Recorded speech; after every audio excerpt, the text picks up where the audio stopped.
Bismillah walhamdulillah wassalatu wassalamu ala rasulillah wa ala alihi wa sahbihi wa mawala. Assalamu alaikum wa rahmatullahi wa barakatuh. Welcome into another lesson of the Armor program.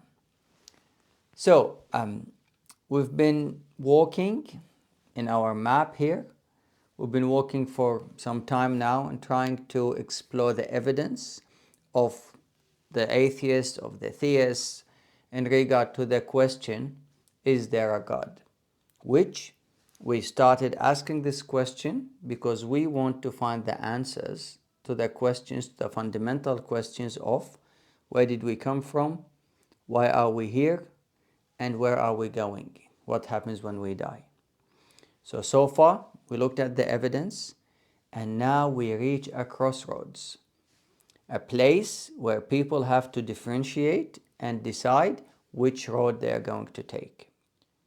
Now, before we do this, I just would like to highlight a point that the Imam Ibn Taymiyyah, may Allah bless his soul, he's one of the biggest scholars of Islam. He highlighted this point out of his experience in debating. So he said, there is no evidence or proof that you bring, that you mention, no matter how strong it is, that the human brain cannot come up with an evidenceless, baseless argument against it. Let's say that again. There's no proof or evidence that you use, no matter how strong it is, that the human brain cannot come up with an evidenceless, baseless argument against it. Let's see examples of that from the things that we've been talking about in the last few lessons. Multiverse, the aliens that will seed life on Earth, the species that will come and eat us, and so on. Gentleman there in the blue jumper. And we're going to have to make this the last question. Professor Dawkins, as an atheist, is it not the case that you either believe in the universe just popping into existence without a cause, which is worse than hocus pocus, or in this thing called the multiverse, which has as much independent empirical evidence as Hades controlling the underworld? Right. The phraseology you use is somewhat biased, somewhat slanted. The universe popping into existence out of nothing, the multiverse theory is used in this context to explain the fact that some physicists believe that the physical constants are too finely adjusted. It's as though it's a put-up job. It looks as though the physical constants are so finely adjusted that if you change any one of them, then the universe would collapse. And I started to say that. Yes. Now, the multiverse hypothesis is a kind of Darwinian way of solving that problem. It says there are billions and billions of universes, all of which have different settings of their fundamental constants. A tiny minority of those billions and billions of universes have their constants set in such a way as to give rise to a universe which lasts long enough to give rise to galaxies, stars, planets, chemistry, and hence the process of evolution. But do you understand, it does make me chuckle that you mock me for believing in a prophet that flies into a heaven, but you believe in lots and lots of universes that you can't show me, prove to me, test to me in a lab, as a basis of getting out of believing in a God and a prophet. I'm astonished that you should compare the two. I'm comparing them. So it's really important that when we hear something like this, to spot it and then tell that person, give me the proof of what you're saying. Is there any evidence for that? Because as I said, they can come up with anything against the rule or the evidence that you're giving. Other examples that atheists say, for example, they say that we don't need God anymore. Science solved everything. Before, people used to say that when it rains, they say God caused rain to happen. Now, we know that water evaporates, becomes clouds, and then clouds rain. So we don't need God anymore. So now I have this iPad here. I know how it works. Power, microchips, apps. Then I can surely say that there's a myth called Apple. Apple does not exist.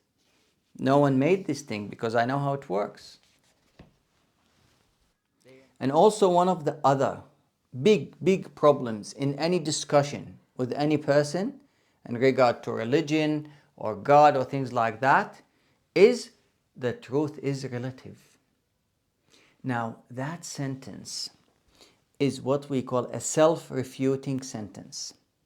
The second you say that sentence, you've refuted yourself because you're affirming a truth. How is the truth relative then? So if someone says the truth is relative, you can just say, is this true? Then what they're going to say? If they say yes, then they affirm there's truth. They refuted their sentence. And if they say no, then the truth is not relative.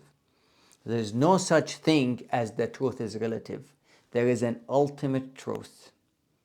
Now, when the judge gets faced with many people who are claiming ownership of something, he doesn't say, well, because all of you are claiming to own this thing, then no one owns it. There's no such thing. What he will say is, show me your proof, show me your evidence. So yes, there are many people, everybody claims they have the truth. But it's the burden on them to show the evidence. The atheists need to come up with evidence. Muslims need to come up with evidence. Christians, Jews, Buddhists, whoever claims they have the truth, show me the money, show me the evidence, and then the person who is unbiased, the person who comes with open mind, it's up to him or her to decide, okay, which one is the truth. So I warn every Muslim of accepting this sentence, the truth is relative. Why is that? Because if you accept that when you're discussing the religion or God or anything with any person, you say, yeah, the truth is relative, you can be right, I can be right. You're just directing them towards hell. You're saying, yeah, go. Yeah, you're fine, just stay where you are. Truth is relative, you can be right, I can be right, anyone can be right. Yeah, why not? Let's just chill. That's wrong. That's wrong. No, I have the truth, we have the truth, and I can show you. Okay? So, and also, how do you raise your kids if you tell them that the truth is relative? How do we survive? How do we live our life if the truth is relative? Why do we wake up at 4 in the morning to go to the mosque to pray? Why do we pray 5 times a day if the truth is relative? Why do we fast? Why do we do whatever we do? Why do we teach our kids Quran? Why do we take them to the mosque? Why do we go to the mosque every day? Why and why and why? Why do Muslim women wear their hijab and it's 50 degrees? Why? If the truth is relative, if I believe that I can be wrong, why am I doing this? How do we raise our kids if the truth is relative? Why did the Prophet ﷺ go through whatever he went through, all the trouble and all the pain and all the battles and all those things happen if the truth is relative? Why did the Muslims die defending their religion if the truth is relative? Why?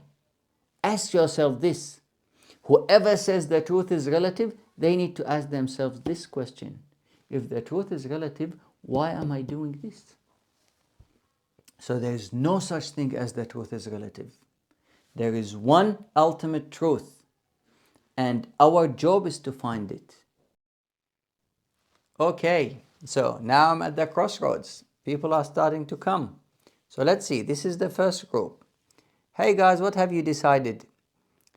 So we are the atheists. Excellent. We've decided, we've looked at the evidence, and we think the evidence for the Creator is so weak, and we think atheism makes more sense. Excellent. So where did you come from? Nothing. What are you doing in this life? Nothing. Where are you going? What happens when you die? Nothing. Excellent. All right. How are you going to live your life? We'll follow our whims and desires. Perfect. Enjoy your nothing.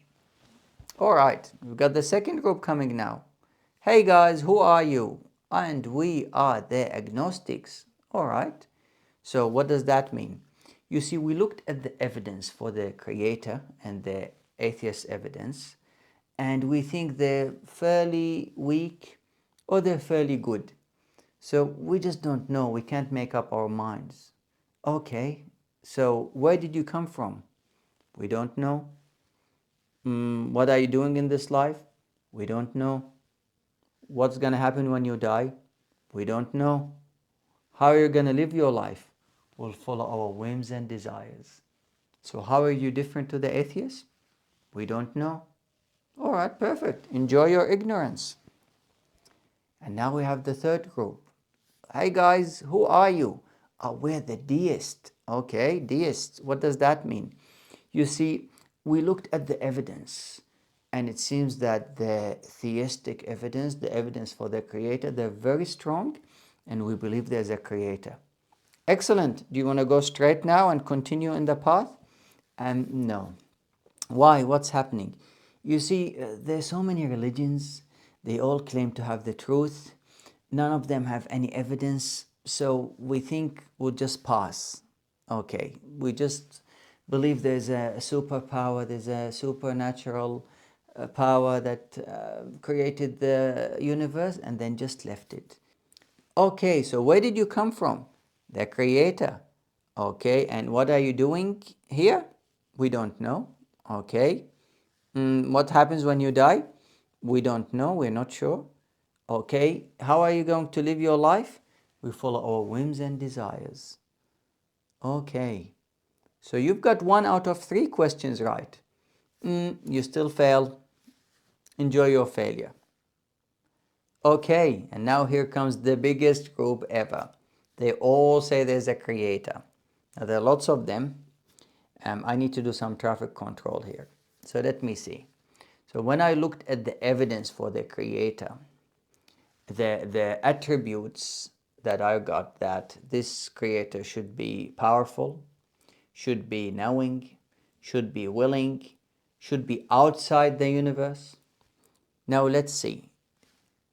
Now whoever worships a statue, worships an animal, worships the sun, the moon, the mountains, the rats, whatever, straight away, get in this road. All right?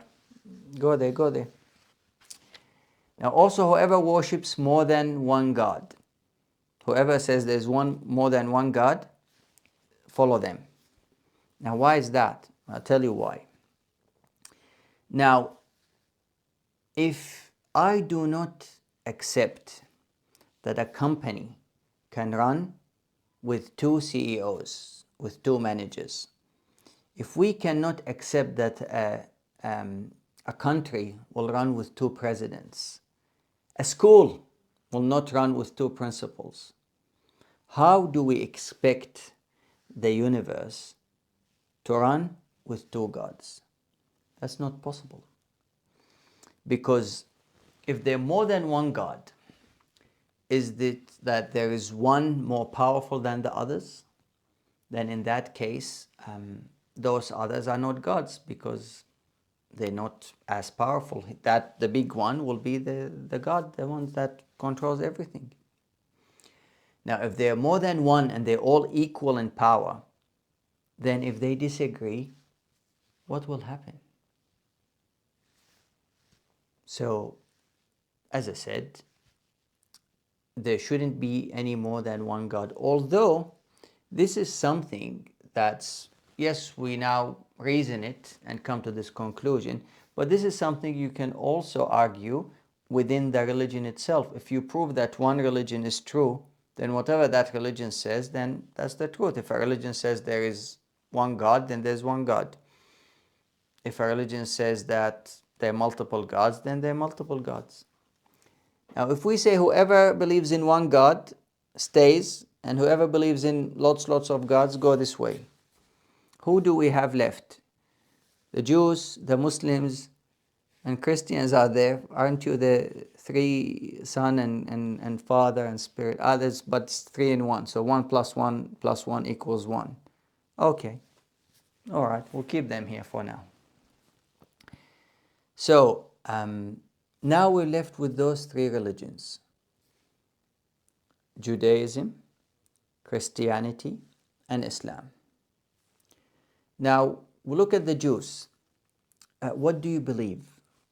What's your belief? So you believe in the Creator, and you believe that Moses, peace be upon him, is a prophet, but Jesus is not a prophet, and Muhammad is not a prophet. Peace be upon all of them. All right. And you believe you killed Jesus, and that he was he was a fake messenger or fake son of God or fake whatever they believe in. Okay, all right, so he's an imposter. All right, how about you Christians? What do you believe? Are you believe in Moses as a prophet, and then you believe in Jesus to be God, son of God? Okay. Do you believe Muhammad is a messenger? No. Okay, so you just believe that Moses and is a prophet, and then Jesus is God or son of God or something like that. Fair enough. How about you Muslims? What do you believe? Well, we believe Moses is a prophet, Jesus is a prophet, Muhammad is a prophet, peace be upon all of them, and that God is one. He's got no sons, he's got no wives, he's got no daughters, he's just one with no associates. Okay, well, that sounds like a good deal. You get 3 for the price of 1. You know, there's a Christian who reverted to Islam. He wrote a book. He called it I Gained Muhammad and I Never Lost Jesus. So, okay, so now we have Islam seems to be the one that we should look at. It gives you, it's a good deal, 3 for the price of 1. So I guess we should start looking at Islam now. Now, I just would like to give a message now to the Jews and the Christians. Please, please, you believe in God. You believe in prophethood. You have no problem with those 2 concepts. Why is it not possible that Muhammad is another prophet? Why is it not possible that Islam is the last message that God sent to us after Christianity and after Judaism? Why? Just come and listen. What have you got to lose? If you don't like it, just leave. Just listen. Just listen. Now, just imagine on your phone, you get a message. New iOS. New features. Performance improvement, bug fixes, read more. Just click read more. But you know what? You know who will never click read more? The one with jailbreak. Assalamu alaikum wa rahmatullahi wa barakatuh.